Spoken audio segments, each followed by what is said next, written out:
Michael Kiske. I'm doing an interview for heavyworlds.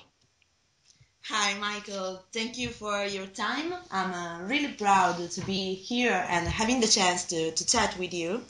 And finally, the waiting for Unisonic album in stores is almost finished. Here we are. How do you feel about it?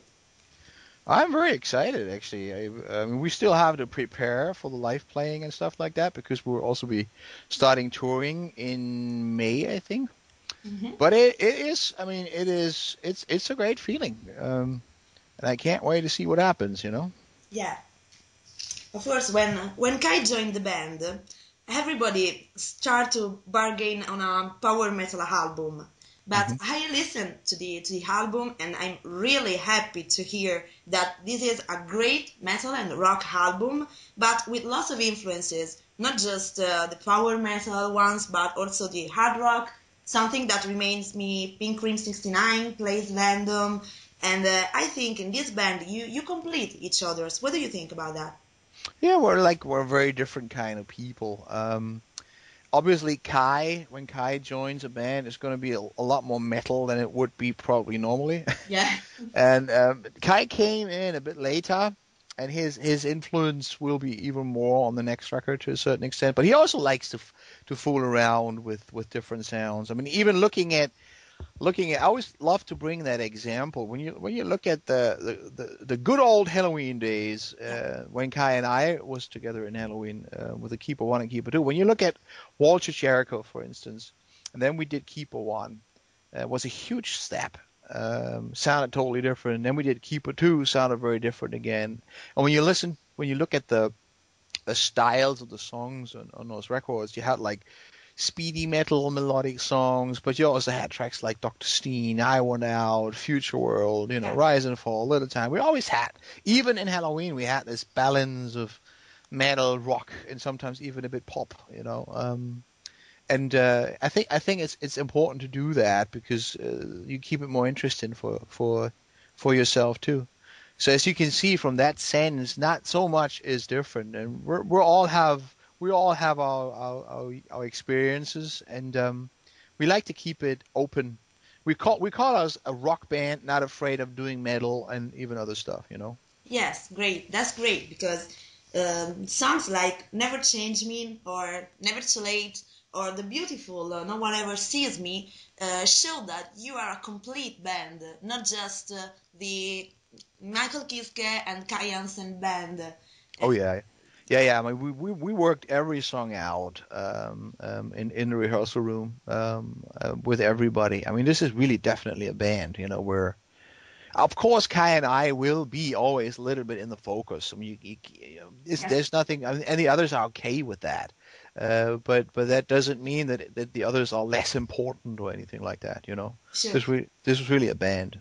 Yes, great. And then after 17 years without live performances for you, of course, it seems that you are really having fun on stage. Oh yeah. I saw you with Gamma Ray at the Winter Masters of Rock, but also I saw on YouTube your performance in Japan with Unisonic. So, do you finally feel free to express yourself with this band on stage and off stage? I am always myself. It doesn't matter if I'm on stage or off stage. But of course, when you haven't been doing this for so many years, in the beginning, you're a bit under pressure. You don't know what to expect, and you're a bit nervous, and you have to get back into it, of course. But after a while, all that goes away, and now I feel very comfortable on stage. And as I said, I'm just trying to enjoy it, really. And I think that's, as long as you enjoy it, there's a good chance that the audiences enjoy it. It's always the best recipe. Yes, it is. And I saw that you performed some Halloween songs on stage, like A Little Time, even from the Third Prophecy period. I think this is a way to rediscover your roots, maybe. Yeah, well, we have to. I mean, when we played with when we did the first shows with Unisonic without Kai in 2010, we just didn't have enough Unisonic material, so we played some Plasma Dome stuff. We sneaked in some of the older tracks of mine, and now that I'm together with Kai, in Unisonic, and we just have to do that. I mean, we would be stupid not to do it. Audiences would love to hear that. It's going to sound pretty much like the original, which is always when I sing songs that Kai had written, or like when I sing stuff of his, it'll always sound a bit like that, because I mean that was one of the it was just, we were just part of the band in those days, just that's why it sounds a lot more like the real thing than when nowadays Helloween will play it, because they're totally different people. Okay. Yeah. But it's fun to do that, for me, especially because some of the songs I haven't been singing for like over 20 years. Yes, but lots of people think that today you are a better singer than 20 years ago. And Yeah, I think so too. yes, what do you think has really changed in your singing from, 1987? Well, I was a baby then, and I was as teenager. It's like, I mean, there are two obvious things that always change. First of all, when you're 18 years old, your vocal cords are not fully developed. Sure. Usually, for a man, when you get around 30, that's when your voice is completely there. And the other thing is the personality. I mean, as a teenager, you're just a baby. Now I'm 44 years old, and I have had a lot of experiences in my life, and I'm just a different person. And I think all that adds to performances. You can just tell the story a lot better when you have a bit more experience. It's like a good wine or whatever. A stupid picture maybe, but it's the same when people make movies or whatever. The more experiences you have. The more ideas you might come up with. It's like vocals have a lot to do. Music in general has a lot to do with personality. I mean, that gives the kick. That's the stuff you can't copy. So it's like the more you shape as a person, I think the better of a musician you can be. Hmm. And then do you think why things like Superred, project like Superred on something that you did in the past didn't work at all? So why you never find the right band until Unisonic? You did great projects. Revolution Yeah. Renaissance, for example, and there were rumors about a call by Iron Maiden when Bruce Dickinson left. Did you find something special in Unisonic? Well, I mean, some of the records sold pretty good. I mean, it's like the first one, for instance, Instant Clarity, sold way over 100,000 worldwide, which was not bad for doing a solo record and not touring and not doing any sort of major promotion. And the others didn't do that good, but it's like I didn't even expect them to sell very much, because it is very difficult when you. I was not trying to copy the sound of the past, which I thought would have been very stupid to do. So all I did was just writing songs and recording them, without worrying. But I was pretty aware how difficult it is to sell that stuff, because when you have made yourself a name with a certain type of music, it is always difficult to do something else. So I wasn't very surprised when the success was not huge. But I didn't care that much either. So I wasn't really thinking about it too much. And even Super Rad was also just a Kiske solo record. I called it Super Rad because I wanted it to be a band, but it was in the end the same setup, was the same people helping me out. And you just can't make bands. They just happen, like in Unisonic. And that's the main difference, that now we have a functioning band. You can take 5 talented people and put them in a band, and they may make music together, but it's still not what makes a band. A band has always to do with chemistry, with whatever makes you, when you get better being with these musicians, then you're in a band. And I think with Unisonic at the moment that's the way it is, and I hope we can expand on that. Yes, so you find that chemistry with Unisonic, and after finding this, you proposed to add Kai Hansen as the fifth element. Yeah. It's like we started as a 4-piece band in 2009. We did a bit of live playing, but the songwriting went rather slow, in my opinion. And I thought we had good material, but I always thought there was something missing, not on every song, but on some of the songs. And I thought in about 2010, I started to think about it would be a good idea to have a second guitar player. rather than me playing the guitar and doing singing, we have another real guitar player that can also write songs, and that would speed things up. And I had a friend of mine in mind, but the others weren't so sure about him. Um, and then we went on tour in the end of 2010 with Avantasia, and I was on stage with Kai, and always had a good relationship with Kai.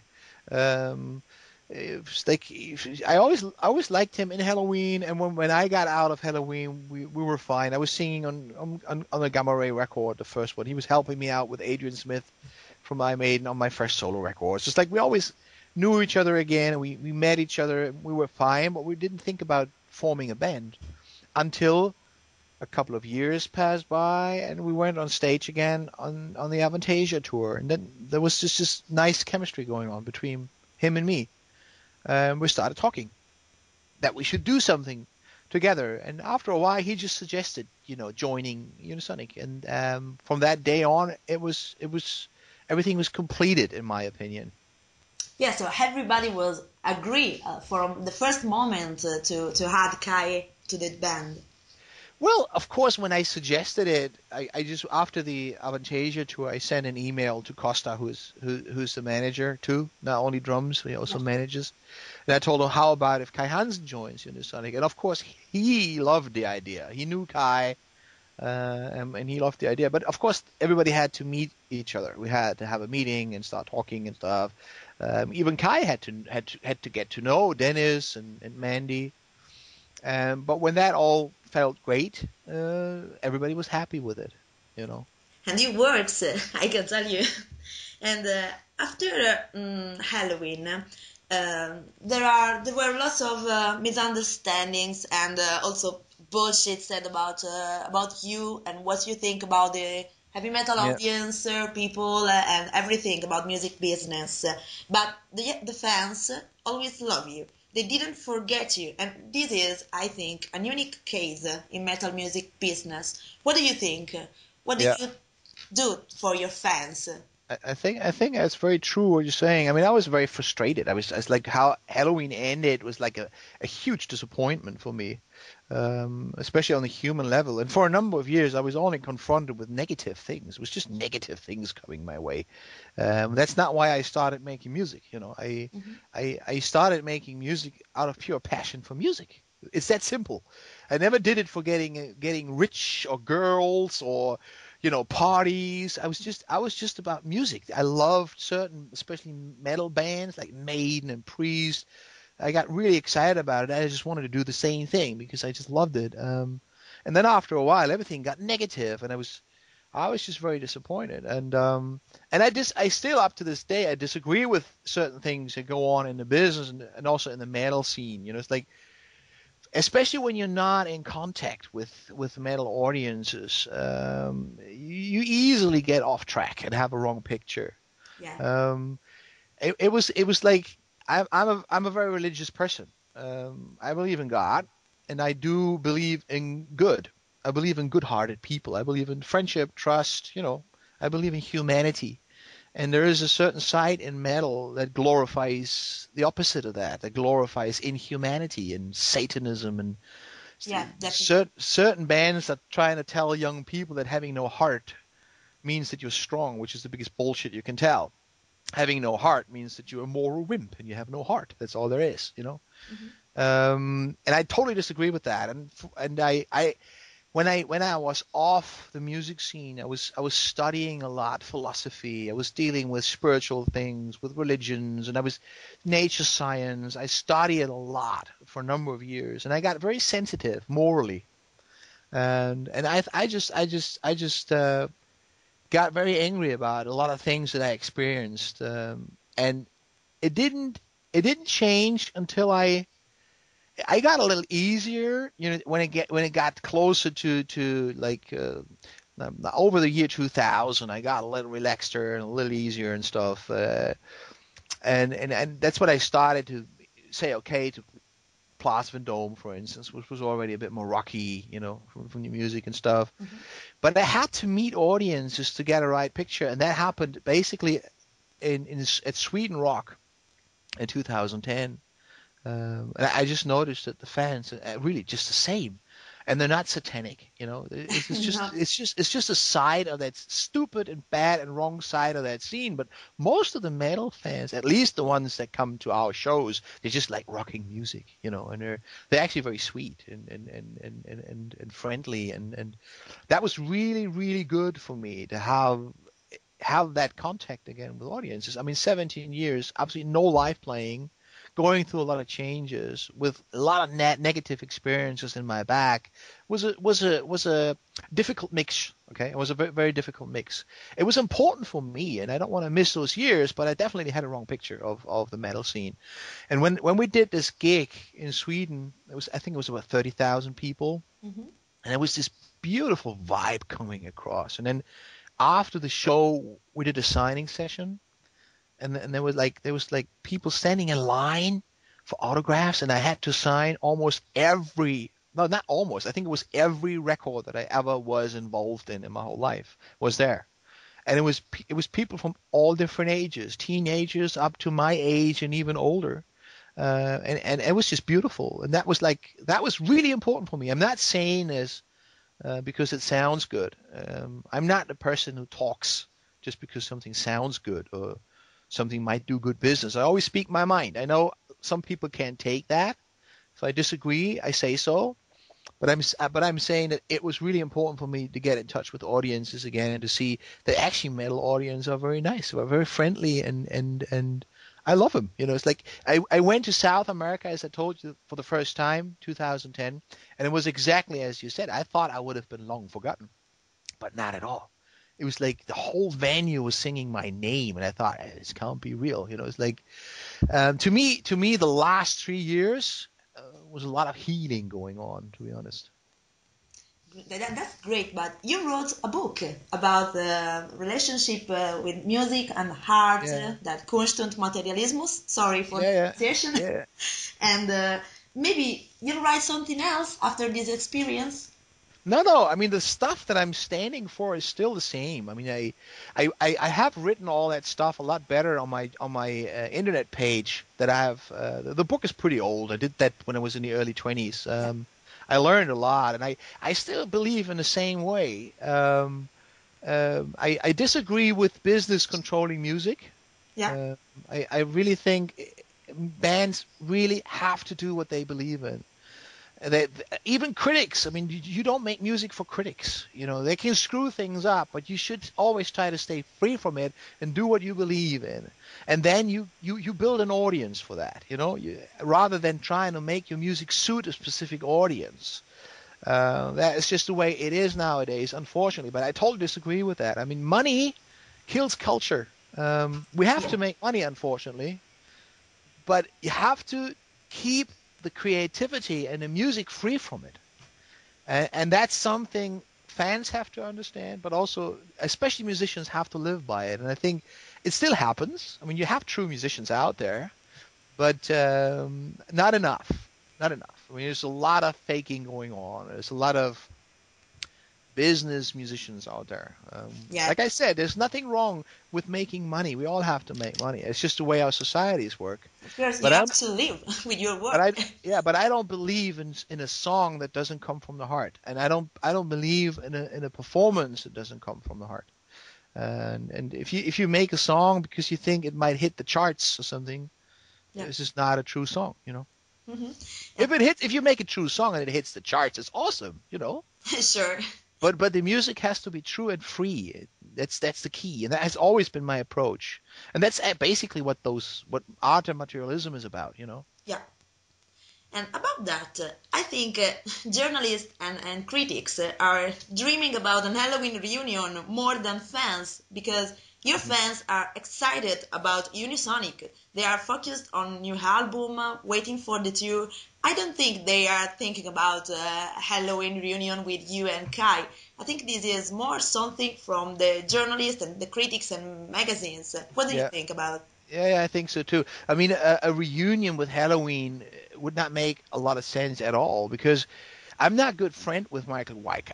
Yeah, And this is one of the things. Why making music with someone you don't get along with? I mean, this is not going to work just because of the name. Yeah, okay, the name would have some commercial effect, but if you think about a reunion, I would have to replace Dennis Ward with Michael Wyckoff. No, with Marcus Groskopf. Sorry, I don't have anything against Marcus. Marcus is a nice person, but Dennis is a producer, a songwriter. You know, he's like a killer creative force. Yeah. And it's great to have him in the band. I don't want to replace him with Marcus. And the same goes. I would have to replace Mandy Meyer with Michael Wyckoff. I don't see any reason to do that. I think Mandy, to me, I like him a lot better. So it's like I think I have the best parts in the band. The best part of Helloween I have in the band. You know, and I think Unisonic is a much better band than a Helloween reunion would be, because I think this band has a true spirit. I don't think that Helloween would have a true spirit with us in there, because I'm no good friend with Wyckoff, you know. We don't have a great past. We had a couple of great years. You know, the first years with Kai were awesome, but after that, it turned into a nightmare, at least for me, you know. Yeah. I totally agree with you, and that's what I think, and that's why I ask you this one, because I can read on online on Facebook, on your websites. I can read all enthusiastic comments from your fans, and nobody talks about Helloween reunion. They all talks about Unisonic. So it's just a name in the end, you know. yeah. If the band calls Unisonic or Boiled Eggs or whatever, it doesn't really matter. In the end, it matters that you have musicians that make music together, and if they have a great spirit going on, that's all that matters in the end, you know. Yeah, so we are arriving at the end of our conversation, and I hope to see you in Milan in June at the Gods of Metal Festival, and your Italian fans, I'm sure, wish to see Unisonic again in Italy this year, maybe for Oh yeah, I think other we dates. do.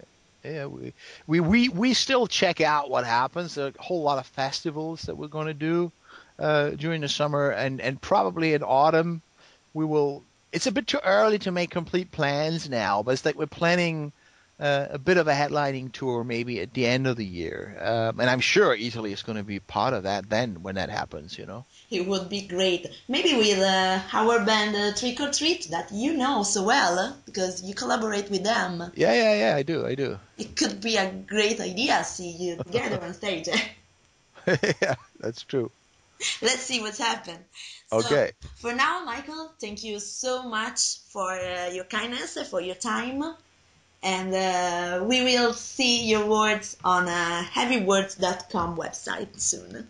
Okay, and thank you for your interest. Thank you so much. Bye bye. Okay, bye-bye.